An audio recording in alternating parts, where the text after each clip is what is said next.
Marcus lived paycheck to paycheck, running his small auto repair shop in Chicago. On New Year's Eve, while everyone celebrated, he sat alone in his empty garage. His wife had left him 6 months ago, and tonight was supposed to be his first celebration since then with his daughter. But when a desperate mother called about her broken-down car in the winter storm, Marcus knew what he had to do. He canceled his plans, knowing his daughter would be devastated as snow fell heavily outside. Marcus worked on the stranger's car, his thoughts drifting to the warm family dinner he was missing. 3 hours later, his simple act of kindness caught the attention of someone powerful. That chance encounter would transform his life in ways he never imagined. Hi everyone, welcome to Mythos Weaver. Today I'm excited to share a new story with you, The Winter Wind. Howled through the streets of Chicago as Marcus closed up his small auto repair shop. The clock on the wall showed 6:30 p.m. on New Year's Eve. He looked around the garage one last time, making sure everything was in order. Tools were cleaned and properly stored, the concrete floor was swept clean. Marcus pulled out his phone and smiled at his daughter's text, "Dad, I made your favorite apple pie. Can't wait to see you." It had been a tough year for Marcus. After 15 years of marriage, Sarah had left him, moving to California for a fresh start. Their divorce hit him hard, but his daughter Emma, now 16, chose to stay with him in Chicago. This New Year's Eve dinner would be their first celebration since the divorce. Marcus lived in a small apartment above his garage. The shop barely made enough to cover bills and Emma's school expenses, but he never complained. He loved fixing cars, and his customers trusted him for his honest work and fair prices. "Just need to shower and change," Marcus said to himself. He had promised Emma he would be at her grandparents' house by 8 p.m. They lived just 30 minutes away. The phone rang. Marcus almost didn't answer it, but years of helping people in emergencies made him reach for it. "Marcus Auto Repair," he answered. A worried woman's voice came through. "Please, I need help. My car broke down. I have my 2 kids with me. We're stuck on Palmer Street near the grocery store." "I'm sorry, ma'am, but we're closed for New Year's Eve," Marcus said gently. "I understand," she said. "We were driving to the hospital. My mother had a fall. The kids are cold, and no other mechanic is answering." Her voice cracked. Marcus looked at Emma's text again. He thought about the warm house waiting for him, the apple pie, and his daughter's smile. But he also thought about this mother and her children stranded in the cold. "What kind of car do you have?" Marcus asked. "A 2015 Toyota Camry. The engine just died. There's steam coming from under the hood." Marcus grabbed his tool bag. "Stay in your car with the hazard lights on. I'll be there in 10 minutes. He called Emma. "Honey, I'm so sorry, there's an emergency. A family is stranded in the cold." "But Dad, it's New Year's Eve. We've been planning this dinner for weeks." Emma said. "I know, sweetheart. I feel terrible, but there are 2 kids in that car, and their grandmother is in the hospital. I have to help them." There was a long pause. "You always help everyone, Dad. That's why I love you. But sometimes I wish you could just put us first." Her words stung, but Marcus knew he couldn't leave that family stranded. He put on his heavy winter coat and grabbed his emergency kit. The snow was falling harder now, coating the streets in white as he drove toward Palmer Street. He wondered if he had made the right choice, but deep down, he knew he couldn't have lived with himself if he had said no. Marcus found the stranded Toyota exactly where the woman had described. Its hazard lights blinked against the falling snow. He parked his truck behind it and turned on his emergency lights for safety. A woman stepped out of the car, wrapped in a thin jacket. "Thank you for coming." "I'm Lisa," she said. "Stay in the car where it's warmer." "I'll take a look," Marcus said, grabbing his tools. Through the back window, he saw 2 children huddled together under a blanket. The older one looked about 12, the younger maybe 8. They watched him with worried eyes as he opened the hood. Steam rose from the engine compartment. Marcus checked the radiator hose and found the problem. The hose has a crack. That's why you're losing coolant, he explained to Lisa. Can you fix it? Lisa asked. My mother fell in her bathroom. My sister is with her at the hospital, but she keeps asking for me. Marcus nodded. I have a spare hose in my truck that should fit. Give me about 30 minutes. The wind cut through his jacket as he worked. His fingers grew numb in the cold, but he kept going. He thought about Emma sitting at her grandparents' house, waiting for him. His phone buzzed with a text from her. Grandma wants to know if she should keep dinner warm for you. Marcus typed back with cold fingers, I'm sorry, honey. This might take longer than I thought. Start without me. He returned to work, replacing the damaged hose and refilling the coolant. The grocery store's parking lot was empty, except for a black SUV parked near the entrance.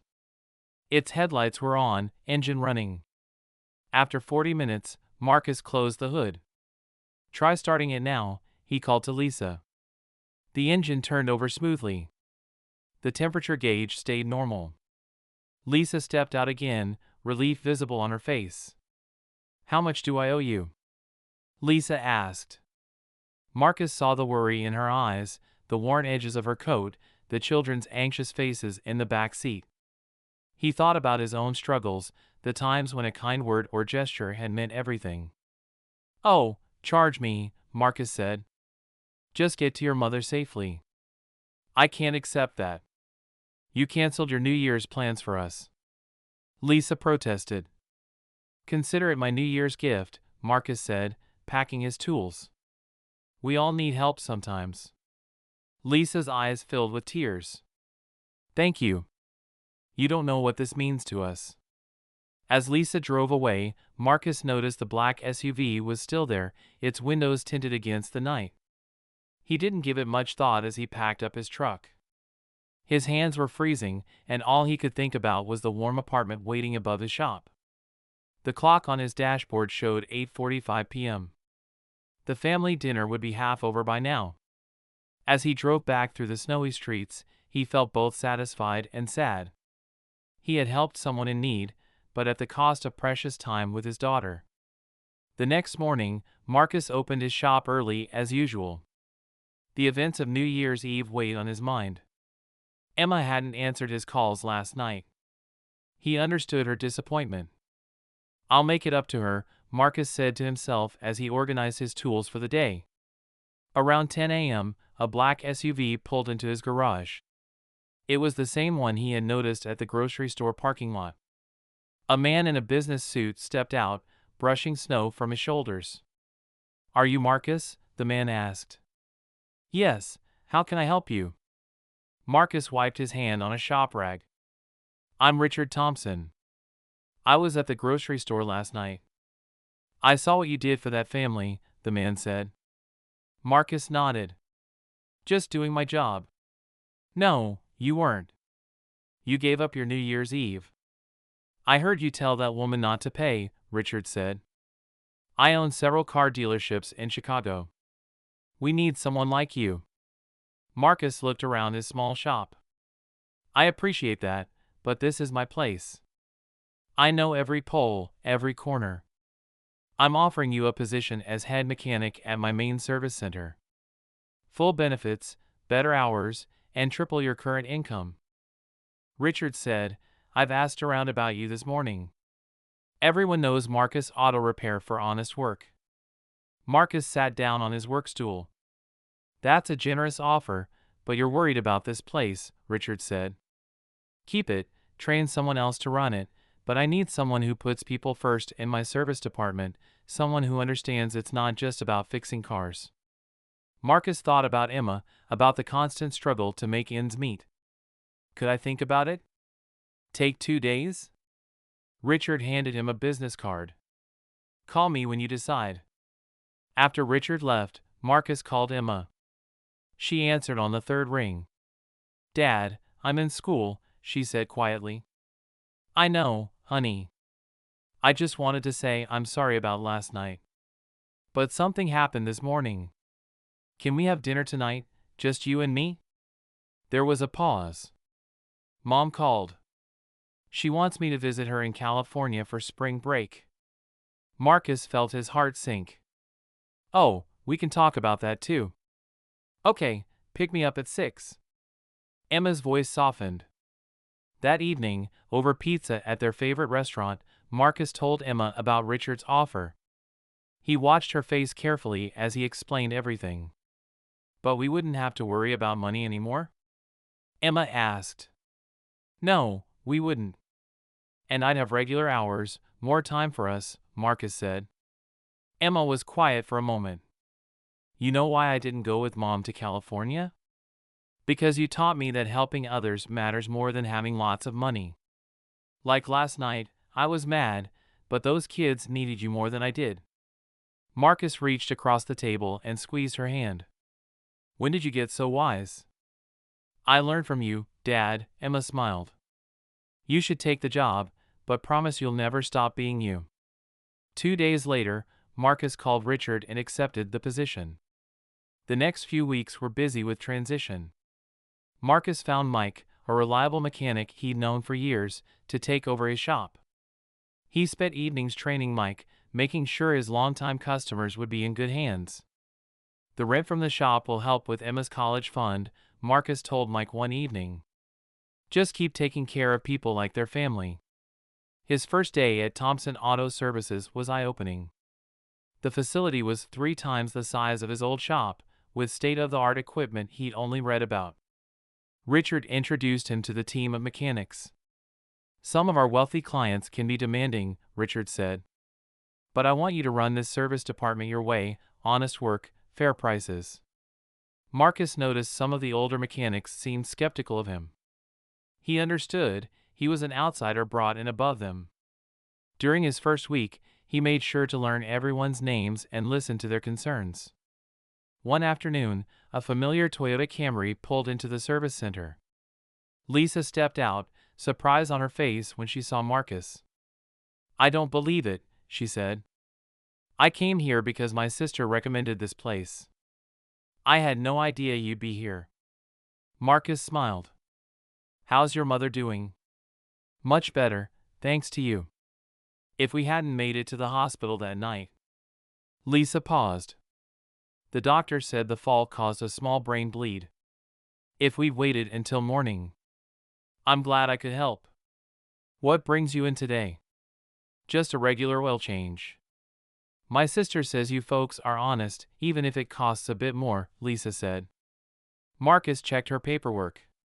Tell you what, I'll do it myself, and I'll give you our first-time customer discount. As he worked on Lisa's car, one of the senior mechanics, Tom, watched him. You know her? Tom asked. Marcus told him about New Year's Eve. Tom nodded slowly. That's why Thompson hired you, he said. We've gotten so focused on luxury cars and wealthy clients, we forgot about regular folks who just need their cars fixed. By the end of his first month, Marcus had made small but meaningful changes. He started a program offering discounted services to elderly and low-income customers. Richard supported his ideas, seeing how it built community trust. Emma noticed the changes and her father too. He was home for dinner most nights now. They started planning her college applications. The additional income meant she could apply to schools that had seemed out of reach before. Remember when you said everything happens for a reason? Maybe helping that family on New Year's Eve wasn't just about them. Maybe it was about us too, she said one evening as they worked on her essays. Marcus looked at his daughter, realizing how much she'd grown. Maybe you're right. Sometimes the best rewards come when we're not looking for them. 6 months passed quickly. Marcus's program for discounted services had expanded to all 5 of Thompson's dealerships. His old shop, now run by Mike, continued to serve the neighborhood well. One morning, Richard called Marcus into his office. The board was reviewing our service department numbers yesterday, Richard said. Marcus sat down, wondering if the discount program had hurt their profits. Customer satisfaction is up 40%. Returns for warranty work are down. Even our luxury car clients are happier, Richard smiled. You've changed things around here. I just treated people the way I always have, Marcus said. That's exactly why I wanted you. Listen, we're promoting you to Service Operations Director for all our locations. You'll oversee all 5 service centers. Marcus thought about the responsibility. That's a big job. Yes, and it comes with a significant raise in profit sharing. Plus, we want to implement your community service program across all locations. Richard paused. You know what made me notice you? That night I saw you working in the cold, helping that family, expecting nothing in return. That's rare these days. Later that evening, Marcus and Emma celebrated at their favorite pizza place. Emma had news of her own. I got accepted to Northwestern, Dad, full scholarship. Emma beamed. The essay about you helping people, about learning the value of community from watching you work. The admission officer said it stood out. Marcus felt tears in his eyes. Your mom called yesterday. She's flying in for your graduation. I know, Emma said. We've been talking more. She's different now, calmer. She said watching you succeed without bitterness taught her something.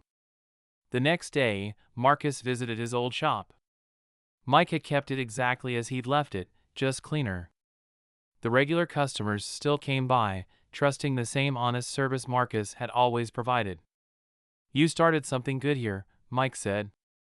Now you're doing it on a bigger scale. Marcus looked around the familiar space. You know what I learned? Sometimes the smallest choices have the biggest impact. If I hadn't answered that phone on New Year's Eve. Speaking of that, Mike smiled. Lisa's sister brought her car in yesterday. Said her whole family tells everyone about the mechanic who helped them in the snow. Word of mouth is better than any advertisement. Marcus thought about the chain of events.